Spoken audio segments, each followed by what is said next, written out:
Welcome to my channel Naidu గారి ఇంటి భోజనం. టుడేస్ రెసిపీ పొన్నగంటి ఆకు ఫ్రై. ఈ పొన్నగంటి ఆకు చాలా రకాలుగా బెనిఫిషియల్ అండి మన హెల్త్కి. దీంట్లో విటమిన్ ఏ ఉంటుంది, బీటా కెరోటిన్ ఉంటుంది, అండ్ విటమిన్ సి ఉంటుంది, iron rich and calcium rich అండి. మీరు దీన్ని ఒకసారి మీ డైలీ రొటీన్స్లో ఇంక్లూడ్ చేసుకోండి. ఈ ఆకుకూర కూడా దొరుకుతుంది ఈజీగానే. మీకు పొన్నగంట ఆకు అని అడిగితే ఇస్తారు. ఇది ఒక చిన్న కాడ, ఒక చిన్న ముక్కలాగా తీసుకొని, అదిగోండి ఆ సైజు ముక్క అట్లా కణుపున్నది తీసుకొని పెట్టినా కూడా తొందరగా వచ్చేస్తుంది. ఊరికే నేలలో మీరు ఒకసారి కొనుక్కొచ్చుకొని ఎందులోనైనా ఒక పాట్లో రీపోర్ట్ చేసుకుంటే ఒక చిన్న స్టెమ్ని చాలా ఆకు వస్తుంది. అది పోదండి, ఒకసారి వేసుకుంటే చచ్చిపోతుంది.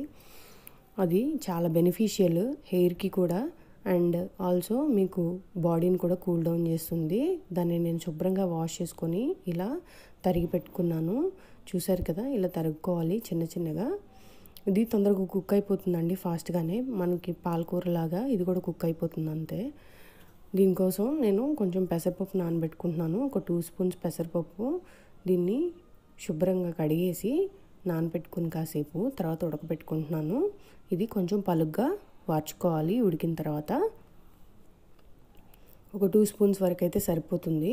ఇవ్వండి, చూసారు కదా, నేను ఉడకబెట్టుకుంటున్నాను దీన్ని. ఇది ఉడుకుతూ ఉంటుంది. ఈ మీన్ వైల్ నేను తాలింపు వేసుకుంటాను. తాలింపు కోసం ఒక బాణలి పెట్టుకున్నాను. బాణలిలో ఒక 2 స్పూన్స్ ఆయిల్ వేసుకున్నాను. చాలా తక్కువ ఆయిల్ పడుతుంది. ఆ కొంచెం ఆయిల్ సరిపోతుంది. దాంట్లో ఆవాలు, జీలకర్ర తాలింపు వేసుకుంటున్నాను.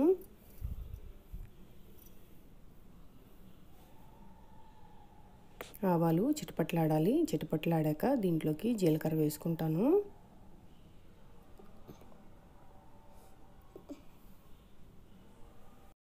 ఆవాలు చిటపట్లాడాలి. ఆవాలు చిటపట్లాడాక దీంట్లోకి ఒక 1/2 స్పూన్ వరకు జీలకర్ర వేసుకున్నాను. జీలకర్ర వేగాక దీంట్లోకి ఒక చిటికెడు పసుపు వేసుకుంటున్నాను. ఇది కూడా వేగాక ఒక 6 నుంచి 7 వెల్లుల్లి రెబ్బలు వేసుకోండి. వెల్లుల్లి ఎక్కువ వేసుకుంటే బాగుంటుంది. వెల్లుల్లి రోజు మీ డైలీ రొటీన్ వంటల్లో ఎక్కువ వేసుకోవడానికే ట్రై చేయండి. వెల్లుల్లి చాలా మంచిది ఆరోగ్యానికి. ఇదిగోండి, ఇట్లా నేను కాస్త ఎక్కువే ఒక 7 నుంచి 8 వరకు వెల్లుల్లి రెబ్బలు చితకొట్టుకొని వేసుకున్నాను. వెల్లుల్లి కాస్త లైట్ బ్రౌన్ కలర్ వరకు వేగాలండి, లేకపోతే పచ్చి వాసన ఉంటుంది. కొంచెం వేగితే మీరు అన్నంలో కలుపుకొని తినడానికి కూడా బాగుంటుంది. దీంట్లో కాస్త కరివేపాకు వేసుకున్నాను. కరివేపాకు వేగాక ఒక 10 నుంచి 15 వరకు నేను పచ్చిమిరపకాయలు తీసుకున్నాను అండి. నా దగ్గర ఉన్నాయి కారం తక్కువ ఉన్న పచ్చిమిరపకాయలు. ఇదే కారం మీకు, ఇంకా మనం వేరే కారం ఏం వేసుకోము. ఇదిగోండి, ఒక 10-15 పచ్చిమిరపకాయల వరకు నేను చీలికలు చేసుకొని వేసుకున్నాను. ఇవి కారం తక్కువవి. మీరు కారం ఎక్కువగా ఉంటే 4-5 పచ్చిమిరపకాయలు వేసుకుంటే సరిపోతాయి. పచ్చిమిరపకాయలు కాస్త వేగనివ్వాలి. కలుపుకుంటూ వేపుకోండి పచ్చిమిరపకాయల్ని.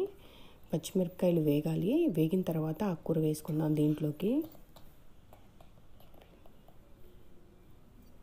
పచ్చిమిరపకాయలు వేగాలి. ఇదిగోండి, వేగాక దీంట్లోకి ముందుగా తరిగి పెట్టుకున్న ఆకుకూర వేసుకుంటున్నాను.